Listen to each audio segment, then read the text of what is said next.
Hello, hello, hello. What's up? Happy Juneteenth, ladies. Happy Juneteenth. Like my shirt. What does yours say? Live It says live free, Free. baby. Okay, and mine says Black Juneteenth. TV. I'm black every day, but today I'm blackity black, black, black. Blackity black, blackity black, blackity black, black. Okay, well, And I bought it from a black-owned business. Yeah. Okay, I have on Well, purple. I will link it in the comments where I got my shirt from. What were you saying, Keisha? I like that shirt. I said I don't have anything with words on it. I don't own anything with words on it. I got on purple for the crown chakra. I'll go with that. And my cowrie shells. We'll go with that. A blackity black. It's all good. It's all good. So welcome back to our channel, What Soul Sisters Say. It's been a little minute, but before we get into our subject, make sure you hit the subscribe button, share, hit the notification button so you do not miss any of our videos. And I'm looking down here. I probably should have been looking up here the whole time, but whatever. They know what you mean. So, I was walking as I normally do in the morning, and I normally get downloads when I'm walking outside, getting fresh air and all that kind of stuff. And so it just came to me that I felt like we should talk about what it means to us to be a Black woman, what it means, and especially right now, but in general, you know. What does y'all want me to start? Yeah. Started it. Well, I guess I really should start with where do I start? What does it mean to me to be a Black woman? A Black woman. I mean, I think it's so many emotions. You go from, my first one is just like proud in essence because I love being a Black woman. But I also go through fear a lot, especially now, just moving about the space because you don't know when somebody is gonna go left. I mean, I have a Black husband, I have a Black son, Black nephews, and so all of that comes up. But for the most part, I would say the majority of the time, I feel magical. I feel powerful. It took me it was a long journey to get here growing up. I don't know if we're gonna go that far back, but as you can see, we are fair-skinned Black women. And there's a lot of judgment that comes with that. Just being fair-skinned, people just automatically assume things about you from the beginning. So it did take me a long road to get to that place of comfort, power, to be able to stand in, I'm light-skinned and, still Black. I don't know about y'all two experiences that much in detail, so maybe we can talk about that. But for the most part, I would say my word would have to be magical. Cool. Who wants to go next? You wanna go, Keisha? No. Yeah, you should probably go. Honestly, before you brought up this topic, I never even really thought about that. because y'all know me. I just, not in my now space, but in the beginning, back in the day when we were younger, I mean, you think about it all the time because you really you just kind of focus on what is in the environment and what it's showing you at the time, right? So right now, I see a totally different, because I'm a spirit being. I feel like I'm extremely blessed to be a spirit being having a Black experience right now. I feel it's truly blessed for that because for me, the Black race symbolizes strength and power. And I just feel like we're one of the most blessed race that there is. It's a blessing to be Black. I mean, I know that we're mixed with all different types of other cultures as far as the soul sisters. I can't speak for all of us, but I feel like everybody's mixed with something. So that's just a whole nother story right there. Mm-hmm. But even if you are mixed, the Black race is the dominant race in the mix. So I feel like it's just a blessing to be a part of a powerful, and like you said, magical, because when you truly know who you are, you know that you are magical. So I just feel like it's a blessing to be a part of that community. Okay, I can dig it. I can dig it. We can dig it. Yeah, we can dig it. I never thought about being Black. What you mean? I mean, when you are Black, I mean, why do you think about being Black? I've never really thought about it. I think that we think about being Black in times like this. But other than that, I don't even think about being, well, you know what? I don't know if I've ever really thought about being Black. But we're not talking about being Black. We're talking about being a woman, right? Black I woman. really thought about that, a Black woman. I don't even know how to answer this question. Well, I gotta add to it though that not only do I feel like we are one of the most blessed people, I feel like we are so blessed to have the most beautiful, strong, God-sent Black kings on this planet. I feel so blessed for that. Okay. Let's Okay. talk about that. Well, we know there is no them without us. So all of that is definitely, intertwined, but having the female experience, it just, I don't know. I think about it probably more than y'all do. Maybe because of the experiences that I had when I was coming up in grade school. Like, it was bad for me. So I don't really know if y'all had that. Maybe that's why. You never know who you were in a past life too. True. Okay, I thought about what? I said you never know who you were in a past life too, why you're so passionate about that. Okay. Yeah. Okay, when I think about a Black woman, something came to me. I think about creation. I think about nurturing. I think about strength.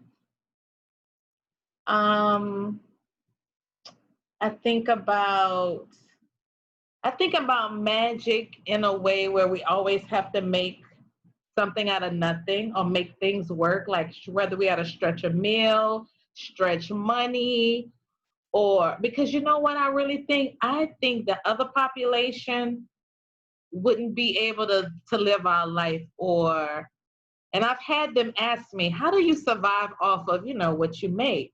Because there's no way they would ever be in a position where they have to make the type of money we make because of the imbalance. So I think, or like when I used to work in corporate and your earrings are too ethnic or your hair is too ethnic. It's been those times when I've thought about being Black or being light skinned. Is been like Nalo was saying, it was a challenge growing up being light skinned, being called yellow, banana, all this other kind of stuff. It didn't make me feel any kind of way. I didn't really think anything about it because I think my Aquarius moon has me so detached from emotion.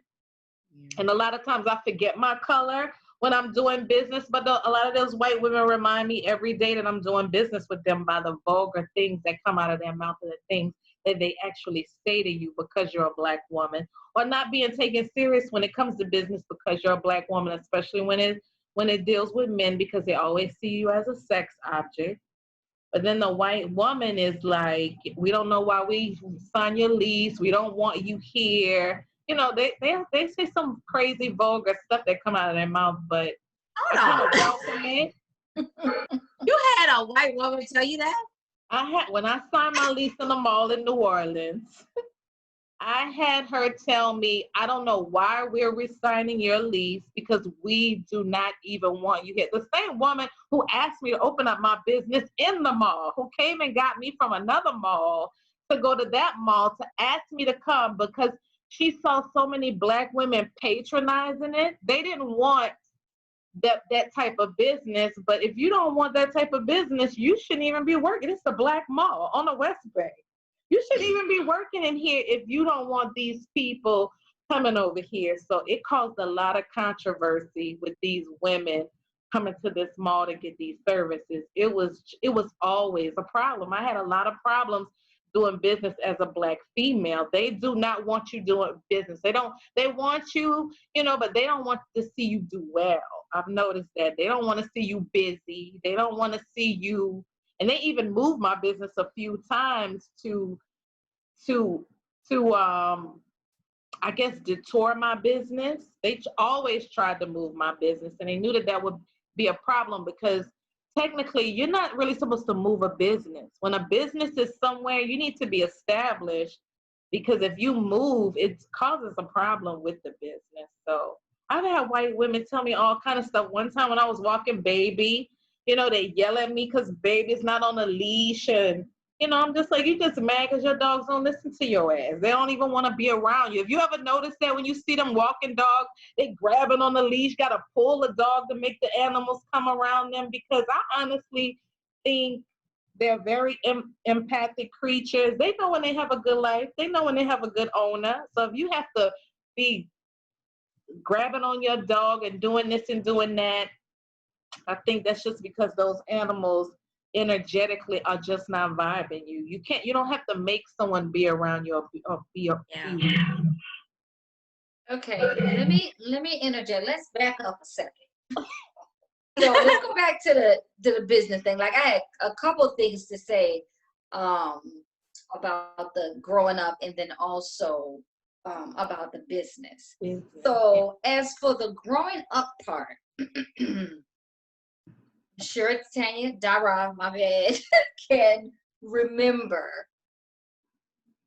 Hopefully, I remember it like it was yesterday when we had that slumber party. Oh. And and everybody that I invited to the slumber party was a white girl. Everybody, yeah, it's true. This is a true story. Everybody that Tanya invited to the party was a Black girl. Oh my God, where was I? I don't know. How can you not remember that? I don't even there. It was a huge slumber party. No, it was. I don't know where you were, but we were definitely.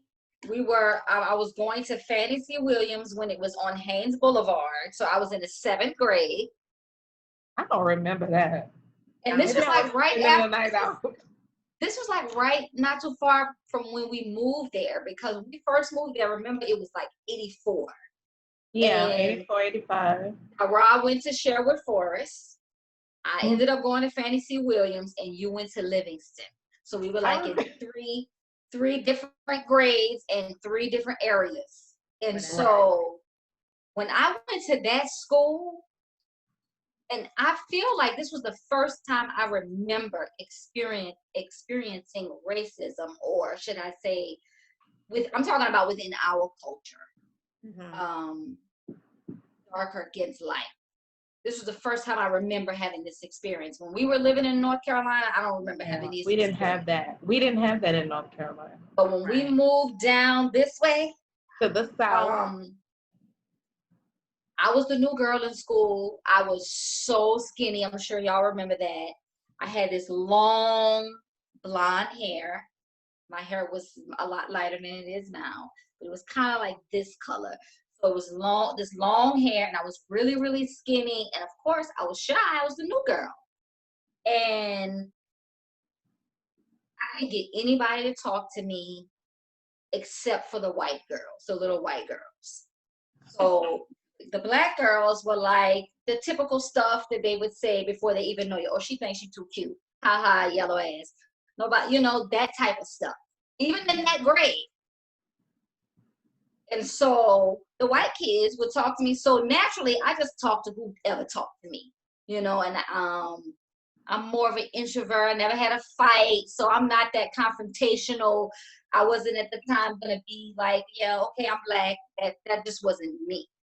So the white girls talked to me. And so that's who I was friends with. And I didn't really think about it, of course, until years later. But at that slumber party, the difference in those girls was like a whole nother world. Like the white girls were all in the backyard smoking cigarettes, drinking beer, crying on the phone with their boyfriends. And in the seventh grade, her friends were inside playing games, doing makeup, like, you know, doing that kind of stuff. And I didn't think about it at the time, but when you think about it, it's like, wow, the difference of the experience. And only because I was just being nice to the people that were nice to me. So it's not like I was like, I don't want to be friends with the black girls. They just weren't nice to me at the time. So that was kind of my experience from that all the way up until well into adulthood. I remember going to Chicago when I was in college. Remember when I was dating Brandon and I went to Chicago? Yep. I remember you went to Chicago and I went to Virginia at the same time. Yeah, I remember him kind of briefing me on what kind of experience I was going to have in Chicago at the time. And this was like back in the 90s. So, I mean, I'd never been there before, but he was like, you're going to wear them sandals, you're going to wear that skirt, like, where your jogging suit at? Like, it was just completely different. And so, I mean, I'm not going to say who, but she was like, why you look like that? And I'm just like, I just still I didn't understand those types of questions, like, why you look like that? What do you mean? Well, look at you, your hair, I have real soft hair. So just that whole journey was what makes me, being a black woman now, so proud, because I know who I am now and I know what I had to go through and deal with. And it's almost like sometimes I had to prove my blackness. Yeah. And so to bring it to the business comment that you said, I've had people, and this was in the restaurant industry. Yeah, we're gonna hire you as like a hostess, because we need the pretty people in the front. Look, yeah, they do that in the restaurants. They sure do. So while you were saying like you were treated badly, I was treated badly, but just in a different kind of way. It was like, okay, we want you in the front. We want you to represent us type thing. But and wouldn't that be symbolic of the front of the house? Like, you know how during slavery that's exactly what it was called too. The front of the house and the back of the house. But to be able to think back on these experiences and hear the things that people actually said out their mouth to you, like had the nerve to say these types of things to you. You want to hear one? Yeah. Hold on. I was living in Swanee, right? In Georgia, out here. And I had a neighbor who was Laos. Have you ever heard of Laos? Mm-hmm. Yeah, that's what Kay is. Okay, she's Laos. Okay, so check this out. Her husband was African, not American black, African. Okay, so her whole family already disowned her. She told me this, Laos lady, right? So anyway, we go out to lunch because she wanted me to watch her kids for her. So she takes me to lunch, which I thought was nice or whatever. So she makes over my middle daughter, Nia, y'all know, right? About her hair and how beautiful her, mind you, my daughter is very dark skinned, not very, but dark skin, dark hair, whatever. But she got this beautiful Indian hair. She got Indian in her blood, okay, Native American. So she goes and she says, and she just makes over how well-mannered she is, how beautiful she is, and going on, because her daughter was really close friends with Nia, my daughter, right? So long story short, we get out the car, she dropping me off, and she's still making over Nia and her hair and all of that. And she goes, her hair is so beautiful and long and soft, and what happened to you? Just like that. Just like that. Oh my And God. I was saying to myself, isn't your husband African? African? Okay. And it's like these ignorant statements that people make. And it's just amazing. And to me, honestly, I did not get offended. I kind of chuckled and laughed at her because ignorance is funny to me. Because people, if they don't really know, like I used to get asked all the time in the white barber shops about my dreadlocks. And if black men, if their dreadlocks are real. I used to get that all the time. Because their hair, black men dreadlocks grow so long, and the white man wanted to know, was that their real hair? And I always get asked about, how do you do that? How do you maintain? The white men just always asking questions. They bring up in white communities, they bring up our blackness more than we do.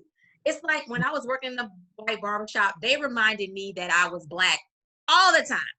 Even this one client that I had, always talking about Martin Luther King and bringing up all this stuff. And I'm like, I bet you when he ain't in my chair, he don't bring none of that stuff up, but they always want to bring up black behaviors, black instances. It's crazy. Just like this one okay, I'm gonna say this and I'm gonna stop. This other guy, he was in the military. He loved the barber skills I had, that he wouldn't go to no other barber, right? But he came and sat in my chair one day, and he said, he was in the military, so he was kind of an older guy, so I'm convinced that he was screwed up from the military. But anyway, he said, he was talking about, this was one of the instances that happened with the black cops and the black crimes and all of that going on. It was really bad back then. It was like the first wave of it, right?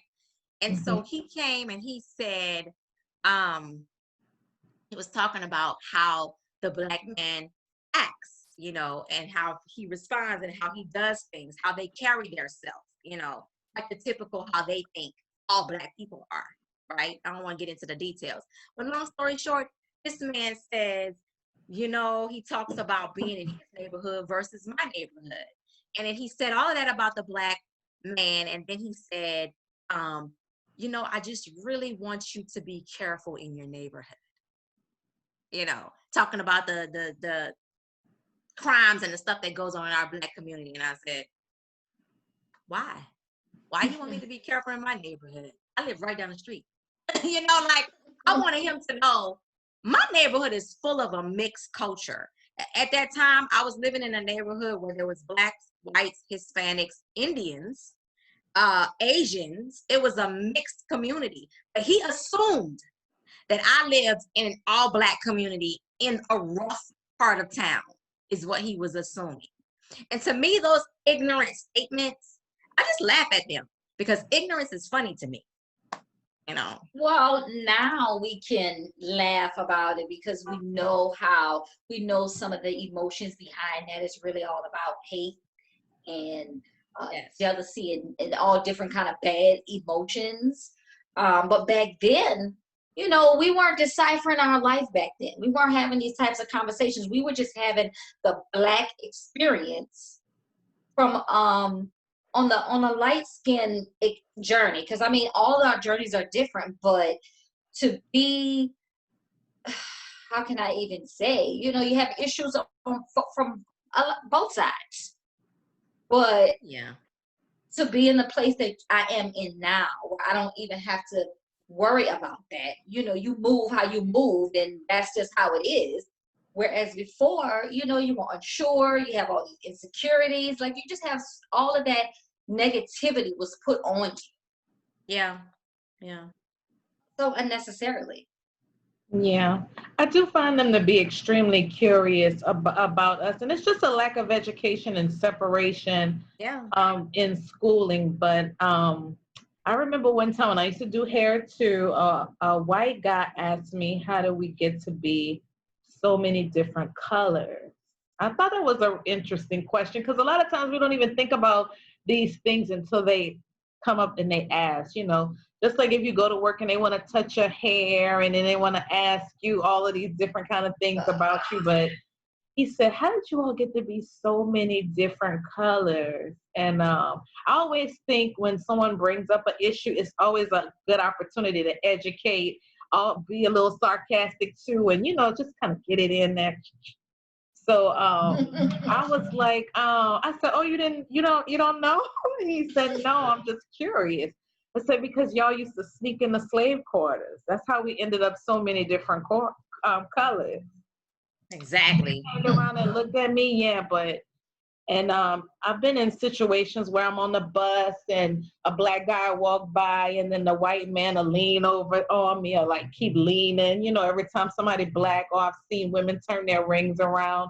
And I used to think it's funny because we kind of that in-between color. So I guess he didn't realize he was trying to lean away from someone black, but he was leaning on somebody black too at the same time. And then in Slidell, I went to dinner and I had this guy say he was a greeter, just an old greet. You know how them retired old people always have to find something to do. So he said, "I remember when you all couldn't even come eat in a restaurant." That's what he told me. I said, "And now we own them." And what? Like, I think sometimes a lot of that stuff comes to me or comes to people, but I think it's the opportunity to really let them know it's like your time to shine. It's your time to educate them and tell them exactly what you think about their ignorant statements, because sometimes I think they're jabbing at you. Sometimes I think they're just curious. But it's just a time to show your intelligence or tell them the truth. If they're asking, just like remember that time when you were working Duran, he said if you're trying to hide something from us, put it in a book. You remember that? I remember that because I was told that too. But you remember me telling you that? That was so long ago. I remember you telling me that, and I remember having that experience. And that's kind of like that's just kind of like the word on the street about us. You know what I'm saying? Yeah. If you want to hide something from a nigga, put it in a book. Okay? And that's exactly what he told me when I was working at Office Depot in the checkout line. I'll never forget it.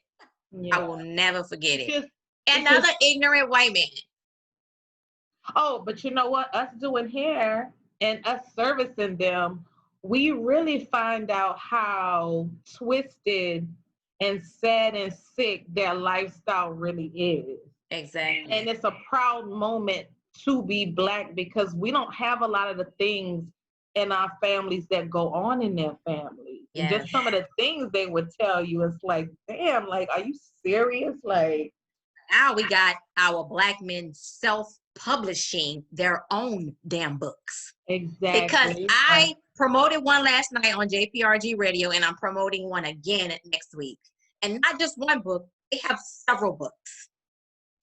Oh yeah, we're gonna have to do a part 2 for real, and for real this time. We said that before because we're running out of time, and there's so much to unpack from this Black experience and the Black female experience. I mean, we could probably do part 1 through 10 on this, but the reality is that right now on Juneteenth. We lit. Okay. We are definitely lit because let me just say today is the day, and I am in NOLA and very proud to be a part of and tell you guys about the NOLA Black Wall Street.com. Yes. Okay. Yes. Launched today. Go check it out. If you're in NOLA, register your business, become a member, and donate. No, I don't work for them, but I work for them. So we all work for them. Yeah. Right. Yeah. And all work with them. All over. With them. That's what we should do. We should do a video just to promote all these dope ass Black businesses out here. I got plenty of merchandise at the crib to promote and share the knowledge. I'm always sharing when I come across a business and about that customer service people say we don't have. We have some of the best customer service.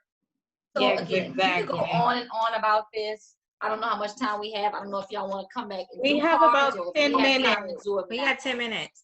Okay. Yeah, we have 10 minutes. So who going first?